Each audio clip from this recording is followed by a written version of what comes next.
The story dominating Question Time this week, with the coalition ramping up its attack on Labor over the Gaza visa issue. We'll come to what's been developing today with a worrying escalation of the violence in the Middle East in a moment, but it's now been revealed the Home Affairs Department has rejected 3/4 of Palestinian visa applications amid the furor this week. Meanwhile, Deputy Prime Minister Richard Marles doubled down on defending the government's visa checking process when speaking on Sunday Agenda this morning. Our confidence in those security agencies is as high today as it ever has been. We have confidence in them, and you know what? So do the opposition. And they run an assessment across everyone who enters this country, no matter what visa they're coming on and no matter what the circumstances of that entry is. And that has applied in relation to this cohort that has come to Australia. Kel, Richard Marles was asked a number of times why these Gazans were given visitor visas and not the usual humanitarian visas. He seemed unable to, or did not want to answer the question directly. 4 times, I think it was. Do you accept his defence of the process? Oh, of course not. No. What he doesn't understand is evasion sounds like evasion. It doesn't fool anyone. We know that he's evading and he's not addressing the question.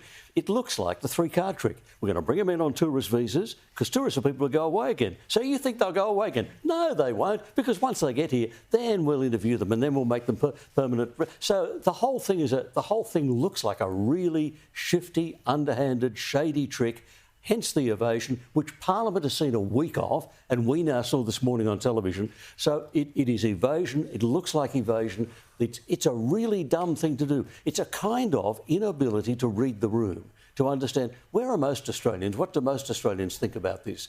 Australians want proper screening. And we keep hearing the opposition talk about what they did with 12,000 from Syria, where they were processed in a third country and everyone was interviewed face to face. None of that's gone on. They keep saying ASIO did something. ASIO did what? There was no biometric testing. We've got no idea whether these people are who they say they are or are who they are on the documents issued by Hamas, the only government in Gaza. So we've got no idea whether any of that is true. It's not properly tested. It can't be proper. ASIO ran its eye over a list, but they haven't been screened. We know they haven't been screened. This man is the Minister for Defence.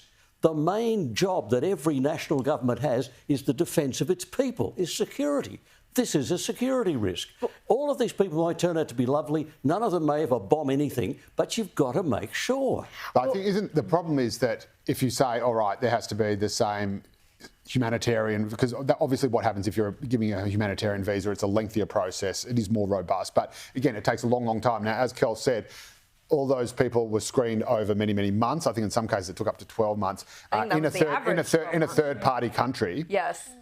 There is no third-party country here. So maybe there's a reason for that. No, I know there's a reason for that. I know the Arab states are playing politics with people's lives. They're using these people as human shields. I've said it 1,000 times. We know what they are doing. We know they are using them. They haven't tried to find a third place. If they went to not the Middle East, but another Muslim country like Indonesia, we don't know they've even tried to find. But the borders are closed, Kel. The borders have been closed for 3 months. Like, no one can get out. But the point is, when people were getting out, they made no effort to do that. I don't understand why we have to be the guinea pigs in this scenario of testing out whether it's going to be a good idea or not for national security to bring people in from a terrorist enclave with minimal, it seems, screening. In some cases, as little as an hour. In many cases, 24 hours. Kel raised a good point, and I think the government keeps resorting to this argument that the opposition is bringing this up as a distraction, but national security should be the key role that the government has, protecting it.